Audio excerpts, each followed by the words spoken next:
სალამი. მოგეთ გეტყვით იმას, რომ დავიწყე სერიების გადაღება, რაც იდეაში დაგეხმარებათ, რომ უფრო მარტივად და კარგად დაინახოთ მარკეტი.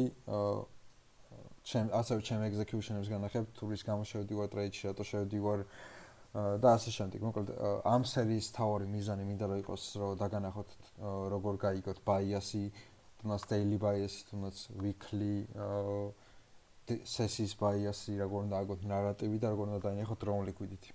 სავარაუდოდ აქ ვინც მიყურებს, უმეტესი დამწყები არის და ეხა იწყებს სწავლას და მინდა რამდენიმე რჩევა მოგცეთ სანამ უშუალოდ ჩარტზე გადავალთ და რაღაცებს განახებთ. ხო. სანამ უშუალოდ ვაჭრობას დაიწყებ კარგად, მანამდე უნდა გესმოდეს, როგორ წაიკითხო კარგად მარკეტი, როგორ უნდა დაინახო ის ყველაფერი, რაც დღეს ჩამოთვალე და სწორედ ამ ყველაფერზე მექნება დღეს საუბარი. დასმა მინდა რამდენიმე რჩევა მოგცეთ დამწყებებს. ჩემი ძალიან დიდი რჩევა იქნება, რომ დაიწყოთ ჟურნალის გაკეთება და ყველა დღის review გააკეთეთ. ასევე backtesting-იც ძალიან მნიშვნელოვანი რაღაც არის, რაც იდეაში გეხმარება მის რომ გამოცდილება მიიღო მარკეტზე. ასევე რა შეგიძლიათ დაარეკორდო ვიდეოების და ეს ყველაფერი მოგცემს იმას, რომ ბევრად უფრო უკეთესად დაინახო მარკეტს. ხო, ახლა უშუალოდ მარკეტზე გადავიდეთ და განახებთ პარასკევის reviews, სადაც იდეაში ტრეიდი გავხსენ. ხო, მოკლედ ახლა გადმოვიდეთ daily chart-ზე, სადაც იდეაში განვიხილავთ ამ კვირის ანალიზს. ზოგადად ვართ buy model-ში, market maker buy model-ი არის, გვაქვს აქ relative equal high, რაც იდეაში ძალიან კაი ტარგეტი არის.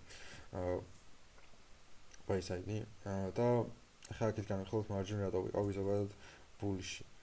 აქ ჩამოვიდით 1 საათიან, daily frame-ში, სადაც გვანახა რომ მარკეტი არის ძალიან bullish-ში და ძლიერად უნდა რომ ეს buy side-ი მოხდეს, რადგან გააკეთა IOF-ი და ამ IOF-ის შემდეგ გავაკეთეთ ეს ძალიან მაღალი ალბათობიანი order book. ეხლა ვახსნათ რატო არის ეს მაღალი ალბათობიანი order book. ჩამოვიდით frame-ში, რაც ეს daily low, რამაც გააკეთა ეს bullish frame-ი არის 4 საათიანზე swing low. ამ swing low-ს აღების შემდეგ აი ეს დიამოსოს მარკეტის sell size იღებს და იკეთებს order book, ეს order book არის ძალიან მაღალი ალბათობიანი. ამ order book-თან ერთად ქონდა frame-ი daily-ზე, რაც უფრო ზრდის ამ order book-ის ალბათობას. და ამ order book-ზე retracement-ის შემდეგ ქონდა ძალიან ძლიერი მოძრაობა ზემოთ. და რა მოგცა ახლა აქ ამ order book-ის შემდეგ გავაკეთეთ professional block-ი, რაც იდეაში კიდევ ერთი უფრო მაღალი ალბათობიანი order book-ი არის. და რამ მომცა ნარატივი იმისა, რომ bullish იქნებოდა აქ მარკეტი. აქ ქონდა swing high გაკეთებული, რაც იდეაში მოუხსენით. რამაც გამოიწვია ეს bearish retracement. მაგრამ ამ retracement-ის შემდეგ ეს აი კიდევ ერთხელ ავიღეთ.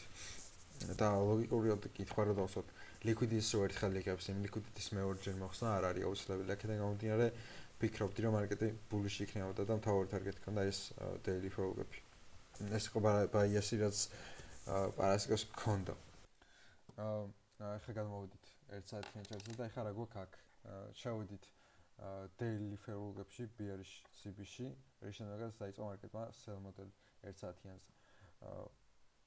ეს იყო იდეაში low-risk sell-ი და მთავარი ტარგეტი იყო sell side liquidity. ამ sell side liquidity-ის შემდეგ დაიწყო buy model და რა იყო ამ buy model-ის თავი PDRA. თავი PDRA იყო order block-ი, რაც იდეაში daily time frame-ზე ქონდა მონიშნული. ხო. და ახლა განახებთ რატომ ავაგე ჩემი ნარატივი bullish-ი და რის გამო ვატარგეტებდი აი ამ highs. ამ highs-ზე ამ 1 საათიან chart-ზე ქონდა ეს mitigation block-ი, რაც იდეაში იყო ჩემი თავი PDRA, რის გამოც ავიღე აქედან long-ები. ასევე ქონდა აქ 4 საათიანი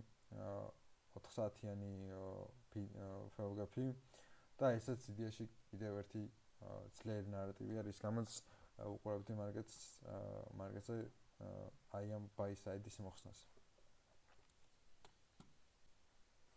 გადმოვიდეთ ახლა 5 წუთიან chart-ზე და რატო 5 წუთიანი chart-ი. გამომდინარე იქიდან, რომ აი ეს დიამოსტრო, როცა 1 საათიან time frame-ზე გაქვს PDRA, ვეძებთ 5 წუთიანზე PDRA-ს, რომ შემდეგ გავხსნათ უფრო double time frame-ზე ტრეიდი. აი როგორც ჩამოვედით აქ ამ mitigation block-ზე, რაც იდეაში 1 საათიანზე ქონდა მონიშნული და ამ mitigation block-იდან დაიწყო market maker buying მოდელი და მთავარი ტარგეტი იყო ეს აკუმულაციის high-ები, რაც იდეაში სამწუხაროდ ვერ ავიღეთ, მაგრამ ძალიან კაი ტარგეტი იყო. ხო, იდეაში low risk buy-ის იყო და ჩვენ ვიტრეიდეთ რეაკუმულაცია აი აქედან, აი ეს bullish PDR, ანუ inversion-ი რაც იყო, ძალიან კაი PDR-ია და ჩემთვის ძალიან კარგად მადგება და აი ამ PDR-დან უყურებდი long-ებს. ხო, ახლა მოვით ერთ წუთიან ჩარტზე და განახებთ რაზე მქონდა entry და რის გამო გავგეთ. ის inversion-ი 5 წუთიანზე რაც მოგინიშნეთ ეგ ქონდა ჩემი თავი PDR-ი 1 წუთიანზე, ქონდა low-ებს SMT და ჩავთვალე რომ ეს low იყო safe low და low შემდეგ displacement-ზე გავმოგე. თავარი entry იყო ეს inversion-ი და არ ვარაუდებდი რომ ამ fail-ებში კიდე წამოვიდა და აქედან წამოვიდა და მარკეტი ზემოთ. ამის გამო ძალიან ბევრი გამოზავდა სავარაუდოდ ამ ტრეიდს.